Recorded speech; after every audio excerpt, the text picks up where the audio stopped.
পেটে গজ নিয়ে প্রায় 2 মাস চিকিৎসাধীন থাকার পর মারা গেছেন রাজবাড়ীর কণিকা। অভিযুক্ত চিকিৎসকের শাস্তির দাবি। পরিবারের সাথে স্বাস্থ্যমন্ত্রীর সাক্ষাৎ। আমি চাই আমাদের এই মৃত্যুর জন্য ডক্টরের শাস্তি। ডাক্তার অবহেলার কারণে যে ঘটনা ঘটেছে আমরা চূড়ান্তভাবে এটা দেখব এবং এর যথাযথ ব্যবস্থা গ্রহণ করব।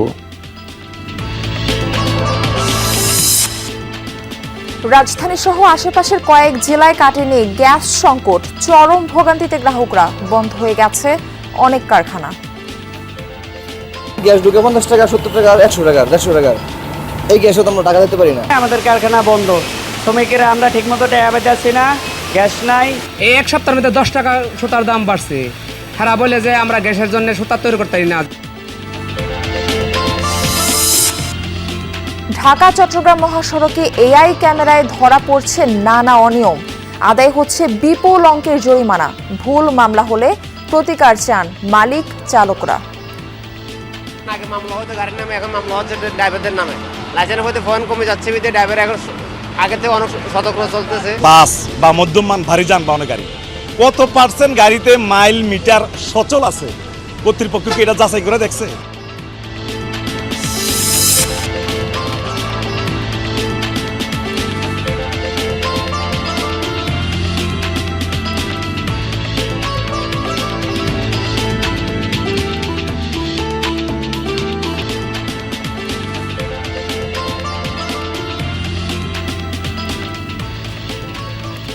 আমন্ত্রণ সংবাদ সারা দেশে, সঙ্গে আছি আমি মারফি রহমান। এতক্ষণ শিরোনাম দেখছিলেন, এবার বিস্তারিত। 52 দিন জীবন মৃত্যুর সন্ধিক্ষণে ছিলেন ফরিদপুরের কণিকা মণ্ডল। অবশেষে হাসপাতালে চিকিৎসাধীন অবস্থায় পাড়ি জমালেন পরপারে। ভুলবশত পেটে গজ রেখে সেলাই করেন চিকিৎসক। মৃত্যুর খবর পেয়ে স্বামীকে অভিযুক্ত মেসেজ দেন ভুল মানুষেরই হয়। এদিকে মর্মান্তিক ঘটনা জানার পর কণিকার পরিবারের সাথে সাক্ষাৎ করেছেন স্বাস্থ্যমন্ত্রী সরদার মোহাম্মদ সাখাওয়াত হোসেন।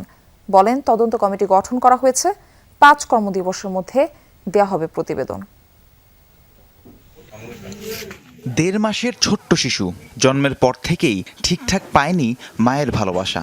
চিকিৎসকের ভুলে পরপারে পাড়ি জমিয়েছেন মা কণিকা মণ্ডল। 2 পুত্রের পর এবার কণিকার গর্ভে এসেছিল কন্যা শিশু। অনাগত সন্তানকে নিয়ে ছিল নানা স্বপ্ন। প্রসব বেদনা নিয়ে গত 29 জুন ফরিদপুর সমারিতা হাসপাতালে ভর্তি হন কণিকা। অস্ত্রোপচার করেন হাসপাতালের সার্জন লক্ষ্মীরানী দত্ত, কিন্তু রোগীর পেটে গজ রেখেই তিনি সেলাই করেন। পরদিন কণিকার পেট ফুলে উঠলে অন্য হাসপাতালে ভর্তি করতে বলেন। আমার স্ত্রীকে আমি ভালো অবস্থায়, সুস্থ অবস্থায় আমি ক্লিনিকে নিয়ে যাই সমরিতায়। ওই জায়গায় আমি সেজার করাই।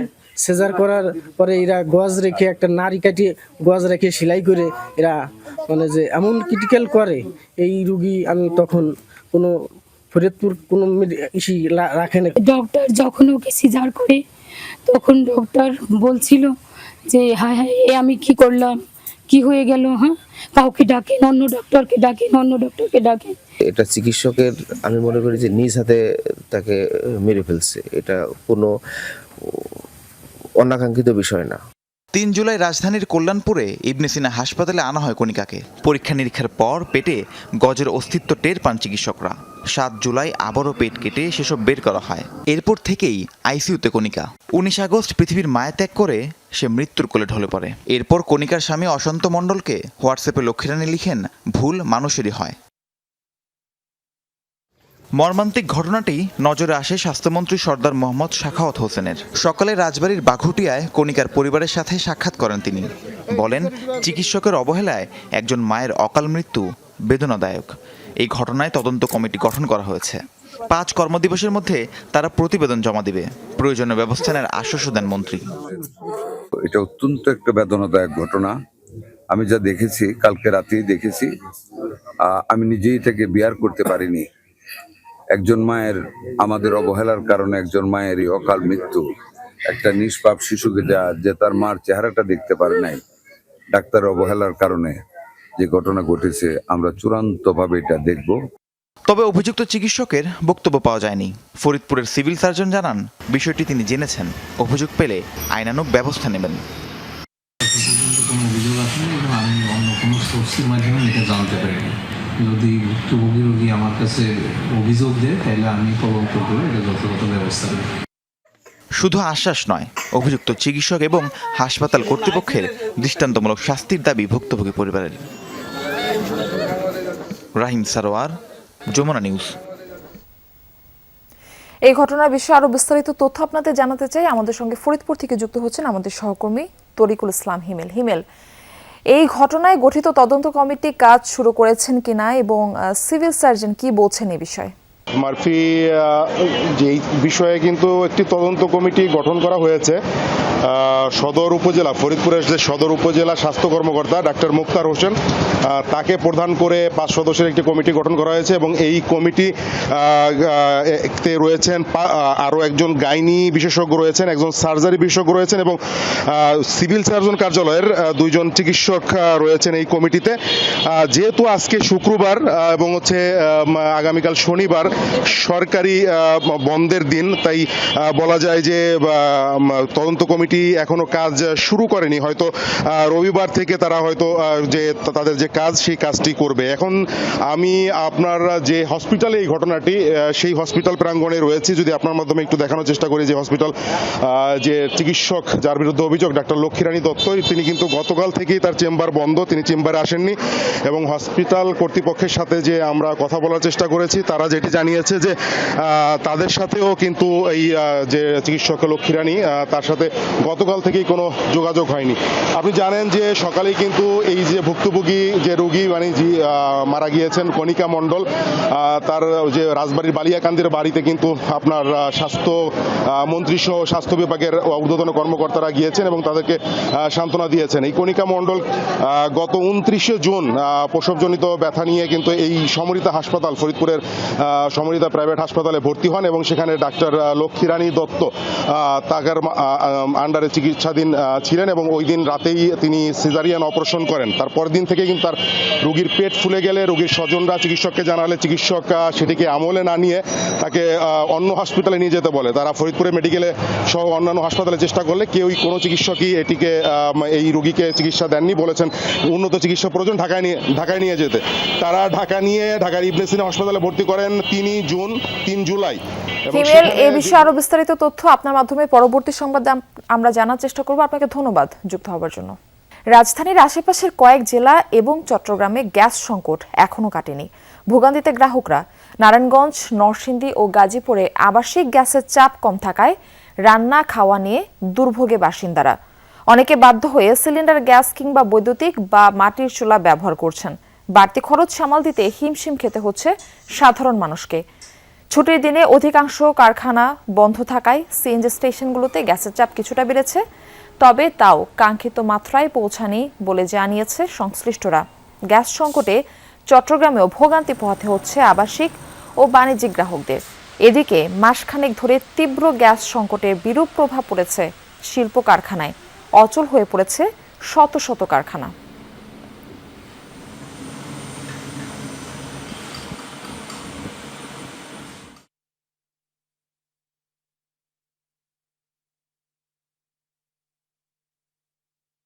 $100-250 টাকা গাড়ির সিরিয়াল থাকে, তাও সিরিয়াল গ্যাস নেই, গ্যাস ঢুকে 50 টাকা, 70 টাকা, 100 টাকা, 150 টাকা।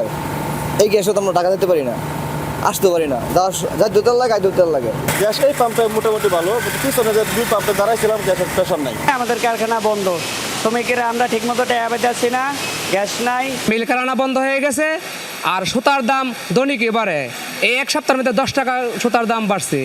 তারা বলে যে আমরা গ্যাসের জন্য সুতা তৈরি করতে পারি না। গ্যাসের সংকটের বিষয়ে আরো তথ্য জানাতে নারায়ণগঞ্জ থেকে আমাদের সঙ্গে যুক্ত হচ্ছেন আমাদের সহকর্মী আমির হোসেন স্মিথ। সংবাদে বলছিলাম যে আজকে ছুটির দিন হওয়াতে সিএনজি স্টেশনগুলোতে গ্যাসের চাপ কিছুটা বেশি। তো আপনি যেখানে রয়েছেন নারায়ণগঞ্জে, সেখানে চিত্রটা কেমন দেখছেন এবং গ্রাহক ও পাম্প কর্তৃপক্ষ এই বিষয়ে কি বলছে? আমি যে সিএনজি স্টেশনটি আছি সেটিতে চিত্র কিন্তু একেবারেই উল্টো। অর্থাৎ গত দুদিন ধরে এই মাস সিএনজি স্টেশনে একেবারেই গ্যাসের প্রেসার নেই, যে কারণে কিন্তু সম্পূর্ণরূপে বন্ধ রয়েছে সেই সিএনজি স্টেশনটি। শত শত যানবাহন এই সিএনজি স্টেশনে গ্যাসের জন্য অপেক্ষা করছেন। কিছুক্ষণ আগে আমি কয়েকজন চালক ভাইদের সাথে কথা বলেছি, তারা যেটি জানিয়েছেন যে এই গত রাত 2টা থেকে তারা এসেছেন, এখন পর্যন্ত তারা গ্যাস পাচ্ছেন না। গ্যাস না পাওয়ার কারণে কিন্তু তারা এই গ্যাস পাম্পে তারা ঘুমিয়েছেন, অনেকে সকালে নাস্তা করেছেন এবং গ্যাস না থাকার কারণে যে শত শত যানবাহন দীর্ঘ সময় ধরে বসে আছে। পাম্প কর্তৃপক্ষের সাথেও আমরা কথা বলেছি, তারা বলছেন যে আসলে গ্যাসের প্রেসার আসলেই তারা দেওয়া শুরু করবেন, যেহেতু লাইনে কোনো গ্যাস নেই, প্রেসার নেই, মিটার একবার শূন্যের কোটায় নেমে আসছে, সে কারণে তারা চাইলেও গ্যাস দিতে পারছেন না, কারণ এটি অটোমেটিক অর্থাৎ স্বয়ংক্রিয়ভাবে বন্ধ হয়ে যাচ্ছে। গ্যাসের এই প্রেসারের কারণে না থাকার কারণে কিন্তু এই যে সিএনজির যে চালকরা আছেন তারা কর্মক্ষেত্রে এসে ঘন্টার পর ঘন্টা বসে থাকার কারণে তারা একদিকে যেমন আর্থিকভাবে ক্ষতিগ্রস্ত হচ্ছেন, মালিকের জমা কিভাবে দিবেন সেটি নিয়ে যেমন দুশ্চিন্তা আছেন, এবং বাসায় কি খাওয়া দাওয়া করবেন, আসলে টাকা না থাকলে প্রতিদিন তাদের রুজি হয় এবং প্রতিদিনই তাদের চাল ডাল নিয়ে বাসায় যেতে হয়। এমন অবস্থায় তারা আছেন যে দুর্বিষহ একটা জীবনযাপন করছেন বলে তারা জানিয়েছেন। অন্যদিকে শিল্প কলকারখানার কথা যদি বলি, নারায়ণগঞ্জে প্রায় 300 শিল্প কলকারখানার কিন্তু উৎপাদন একেবারেই বন্ধ হয়ে রয়েছে। গার্মেন্টস খোলা আছে, শ্রমিকরা অলস বসে আছে।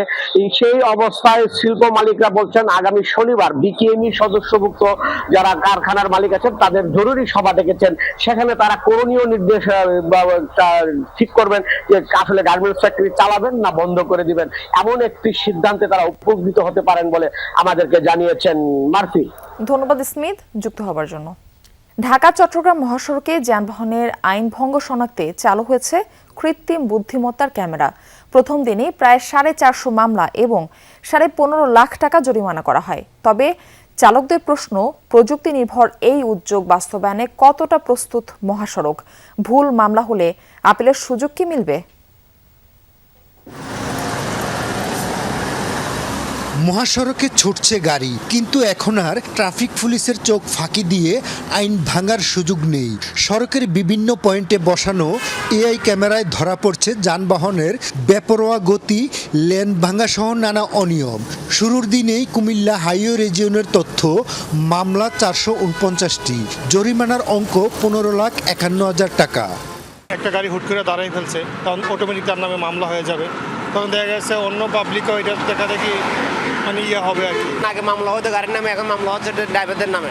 লাইসেন্স হতে ফোন কমে যাচ্ছে, ড্রাইভার এখন আগে থেকে অনেক সতর্ক চলতেছে। এদিকে এখনও মহাসড়কে দাপিয়ে বেড়াচ্ছে 3 হুইলার, সিএনজি, অটোরিকশা সহ অবৈধ যানবাহন।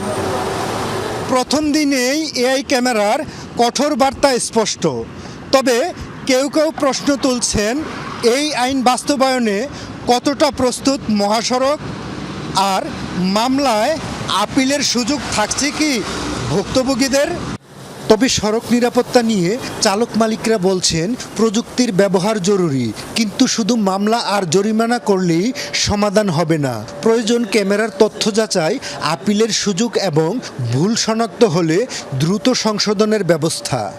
গাড়িগুলি চলে বাস বা মধ্যমান ভারী যানবাহনের গাড়ি, কত পার্সেন্ট গাড়িতে মাইল মিটার সচল আছে? কর্তৃপক্ষ কি এটা যাচাই করে দেখছে? অটো রিক্সা, সিএনজি এখন ওপেন চলতেছে, এটির জন্য আরও বেশি আমাদের অ্যাক্সিডেন্ট বেশি হইতেছে এবং কি হয়। ম্যাক্সিমাম দুর্ঘটনার হাইওয়ের কারণ হলো অবৈধ গাড়ির কারণে। এখন হাইওয়েতে এই ব্যবস্থার সুচারু এবং সফল প্রয়োগের জন্য অবৈধ গাড়ি বন্ধ না হইলে আসলে আমরা সেই সুফল পাওয়ার কোনো সুযোগ নেই। হাইওয়ে পুলিশ বলছে এআই ক্যামেরা নির্ভুল তথ্য দেয় কিনা তা যাচাই করা হয়েছে। যদি কারো কোনো সন্দেহ থাকে, যাচাইয়ের জন্যও প্রস্তুত তারা। সবগুলো একসাথে করাটা ক্যাপাসিটির একটা বিষয় থাকে, তো সেই দিক বিবেচনা করে প্রাথমিকভাবে আমাদের কর্তৃপক্ষ ঠিক করেছে 3টা দ্বারা আপাতত মামলা হচ্ছে। ভবিষ্যতে যে অন্য যে ভেহিক্যালগুলোর কথা বলছেন সেটাকে কোন প্রসেসে আনা যায়। তবে ক্যামেরা আমরা যেটা জানি, ক্যামেরাগুলো এই প্রত্যেকটা গাড়ি আইডেন্টিফাই করতে পারে। ইভেন আপনি যদি হেলমেট ছাড়া যান, ক্যামেরা আপনাকে অ্যালার্ট দিয়ে দেবে। এই প্রযুক্তি সঠিক নিয়মে পরিচালিত হলে কমে আসবে সড়কের বিশৃঙ্খলা ও দুর্ঘটনা। এজন্য চালকদের সচেতনতা সবচেয়ে বেশি জরুরি বলে মনে করেন যাত্রী ও চলাচলকারীরা। খোকন চৌধুরী, যমুনা নিউজ, কুমিল্লা। নীতিমালা অনুযায়ী একটি নির্দিষ্ট ওজনের বেশি ট্রাক যমুনা সেতু দিয়ে চলাচলে রয়েছে নিষেধাজ্ঞা। তাই বড় ট্রাকে করে মালামাল আনা হলেও সেতুতে ওঠার আগে আনলোড করে তা ছোট ছোট ট্রাকে লোড করা হয়। সেতু কর্তৃপক্ষের নির্ধারিত স্থানে এই লোড আনলোডের কাজ হবার কথা, কিন্তু স্থানীয় প্রভাবশালী চক্রের কারণে তা হচ্ছে মহাসড়কের উপরেই। আর লোড আনলোডের জন্য খরচের টাকা ঢুকছে প্রভাবশালীদের পকেটে।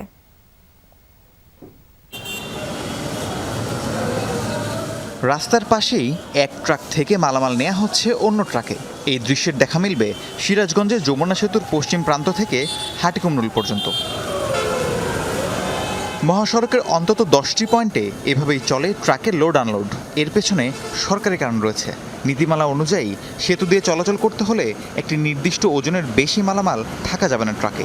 তাই দেশের বিভিন্ন স্থান থেকে বড় ট্রাকে বালু, পাথর সহ অন্যান্য মালামাল আনা হলেও সেতুর কাছাকাছি এসে ছোট ট্রাকে লোড করা হয়, এরপর পার করা হয় সেতু। এসব মালামাল লোড আনলোডের জন্য সেতু কর্তৃপক্ষ নিজেই জায়গা নির্ধারণ করে দিয়েছে, যার জন্য সরকারিভাবে খরচও নির্ধারিত। কিন্তু স্থানীয় প্রভাবশালী ও রাজনৈতিক দলের লোকজন প্রভাব খাটিয়ে সেতুতে ওঠার আগে বিভিন্ন পয়েন্টে পণ্যবাহী ট্রাক থামায়, এরপর জোরপূর্বক চলে আনলোডের কাজ। এতে প্রতিদিনই বিপুল পরিমাণ রাজস্ব হারাচ্ছে সরকার। আমরা যখন মালামাল নিয়ে আসি, তো এই পাশে 2টা পয়েন্ট আছে, ওই জায়গা থেকে আমাদের সিঙ্গেল দেয়। সিঙ্গেল দিয়ে ওনার পয়েন্টে বাধ্যগত ঢুকায়। ঢুকানোর পর মাল কাটা হয়। আগে তো মনে করেন একটা গাড়ি ব্রেক করতে দেয় নাই, যত মাল সামানা যাই হোক এই পয়েন্টে, সরকারি পয়েন্টে এটা, এখানে এসে মাল কাটছে। এখন তো মনে করেন গাড়ি দূরে কথা, এখানে কোনো গাড়ি আসে না, তার আগেই ওইখানে সিঙ্গেল দিয়া ওইখানে ওরা মাল কাটে। জামটা লাগার কারণ হলো ওদিকে যেমন তেমন এদিকে এসে কিছু কিছু জায়গায় মাল কাটে রাস্তার উপরে। হ্যাঁ, রাস্তার উপরে পয়েন্ট, ওগুলাতে মানে আমরা যদি নাও দাঁড়াই আমাদের সিগন্যাল দেয় অনেক সময় আমরা সিগন্যাল অমান্য করে চলে আসি, সামনে চলে আসে গাড়ি। এই দুর্ঘটনা হলে এই দায়টা কে নেবে? কোন ড্রাইভারটা দায় নেবে? আবার যদি অনেক সময় দেখা গেল না দাঁড়াইলে বকাবকি করে। এই মহাসড়কে কোথাও পয়েন্ট ছিল না, এখন কড্ডা হয়েছে, জাউল হয়েছে, কোনাবাড়ি হয়েছে, বিভিন্ন জায়গায় মাল এখন কাটে পয়েন্ট হয়েছে। সেতুর এক প্রান্ত থেকে অন্য প্রান্তে আসা যাওয়া বাবদ ট্রাক প্রতি ভাড়া হয় 7,500 টাকা। এর মধ্যে 3,500 খরচ হয় লোড আনলোডের কাজে, বাকি টাকা চলে যায় সেসব প্রভাবশালীদের পকেটে। যারা এই চক্রের সাথে জড়িত তাদের দাবি সরকারি জায়গা এখনও পরিপূর্ণভাবে ব্যবহার উপযোগী নয়, তাই মহাসড়কের পাশেই ট্রাক থামিয়ে লোড আনলোডের কাজ করা হচ্ছে। তারা বিএমপি করে, দল করে বিএমপি কর্মী। হ্যাঁ, কর্মী। এখানে কি করার বিধান আছে মহাসড়কের উপরে? বিধান মনে করেন যে ভাই আমরা তো আর করতেছি না, কোনো চাঁদাবাজি করতেছি না, কিছুই করতেছি না। এখানে যে কাজটা যে চলতেছে এই পয়েন্টটা ওইখানে করা হয়েছে, ওইখানে সরকারিভাবে না ওনার জায়গা নিজস্ব জায়গা করে ওইখানে আনলোড করবে। আপাতত জায়গাটা এই শেষ হয় নাই তো কাজটা, এই জন্য ওইখানে গাড়িটা নেওয়া হয়। জায়গাটুকু যদি মানে চালু হয়, আমরা কার্যক্রম করছি, এপাশেও করতেছি এপাশেও করতেছি, এই কার্যক্রম চালু হইলে আমরা ব্রিজের নিচে মাল কাটবো না। বিষয়টি জানে পুলিশ প্রশাসন। যৌথভাবে অভিযান পরিচালনার কথা জানালেন যমুনা সেতু পশ্চিম থানার ভারপ্রাপ্ত কর্মকর্তা। বিআরটি কর্তৃপক্ষ বলল, চক্রের কার্যক্রম বন্ধে নিয়মিত ভ্রাম্যমাণ আদালত পরিচালনা করা হবে। আমরা যদি এটা যৌথভাবে অভিযান পরিচালনা করা যায় নিয়মিতভাবে, তাহলে হয়তো যে লোকাল লোকগুলা এগুলো করে তারা আর এখানে আসার সাহস পাবে না। এরা আনলোড লোড করে কোনো নিয়ম মানে সময় মেনটেন করে কিনা এটা আমি খোঁজ নেব, এবং ভবিষ্যতের জন্য অবশ্যই মোবাইল কোড যাতে আরও জোরদার হয় সে ব্যবস্থা নেওয়ার চেষ্টা করব। আমরা আমাদের যে ব্যবস্থাগুলো আছে সেগুলো আমরা নিয়মিত আমাদের লোকজন আমরা পাঠিয়ে তাদের সতর্ক করে এবং সরিয়ে দেওয়ার চেষ্টা করি। তারা সরে গেলেও দেখা যায় যে মুভেবল জিনিস আবার চলে আসতেছে। যমুনা সেতু দিয়ে প্রতিদিন প্রায় 10 থেকে 12,000 পণ্যবাহী ট্রাক চলাচল করে। রাহিম সারোয়ার, যমুনা নিউজ। নারায়ণগঞ্জের সিদ্ধিরগঞ্জে 16 বছর বয়সী মিম নামের এক গৃহকর্মীকে নির্যাতনের পর হত্যার অভিযোগ উঠেছে। বৃহস্পতিবার গুরুতর আহত অবস্থায় তাকে ঢাকা মেডিকেল কলেজ হাসপাতালে নেওয়া হলে সেখানে তার মৃত্যু হয়। মৃত ঘোষণার খবরে মরদেহ ফেলে রেখে পালিয়ে যায় অজ্ঞাতনামা 3 যুবক। এরপর ঘটনাটিকে ভিন্ন খাতে নিতে টাকা চুরি করে নিখোঁজ দেখিয়ে নাটক সাজানোর অভিযোগ উঠেছে বাসার মালিক ফয়সাল আহমেদের বিরুদ্ধে।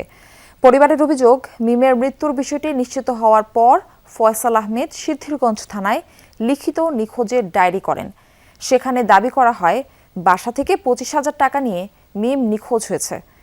ঘটনাটি হত্যা হিসেবে তদন্ত না করে অপমৃত্যু মামলা হিসেবে নেওয়ার চেষ্টা করা হচ্ছে বলে অভিযোগ পরিবারের। ঘটনার সুষ্ঠু তদন্ত দাবি করেছেন মিমের আত্মীয় পুলিশের এসআই আমির হোসেন। তার আশঙ্কা, সিদ্ধিরগঞ্জ থানা ও শাহবাগ থানাকে প্রভাবিত করে ঘটনাটি ধামাচাপা দেওয়ার চেষ্টা হতে পারে। এদিকে মিমের মা ও বোনসহ স্বজনরা শাহবাগ থানার সামনে অবস্থান করে বিচার দাবি করেছেন। এদিকে কিশোরীর লাশ ফেলে রাখার ঘটনায় ফয়সাল সহ 3 জনকে গ্রেপ্তার করেছে ডিএমপি। তোমার কেমন মারে? হ্যাঁ মারে, আমরা এসে নিয়ে যাও এ কথা বলছে। আমি এ মাসের সাথে নিয়ে গেলাম বলে এমন অনেক সুযোগটা পাইছি না, বাইরেই পালাইছে। বাদীর এই আত্মীয় স্বজন যারা আছে ওরা থাকুক, আমরা সকালে সিনিয়র অফিসাররা আসুক, আসলে পরে আমরা এটা নিয়ে সিদ্ধান্ত নিব। এখনও পর্যন্ত কোনো সিনিয়র অফিসার থানায় আসে নাই, তার মানে এদের উদ্দেশ্য খারাপ। এরা এটারে 50 পরে চালান দিবে, 50 পরে চালান দিয়া এটারে মানে আসামিরে বাঁচাই দিবে। এই ছিল সংবাদ সারা দেশের এখনকার আয়োজনে। এতক্ষণ সাথে থাকার জন্য সবাইকে ধন্যবাদ।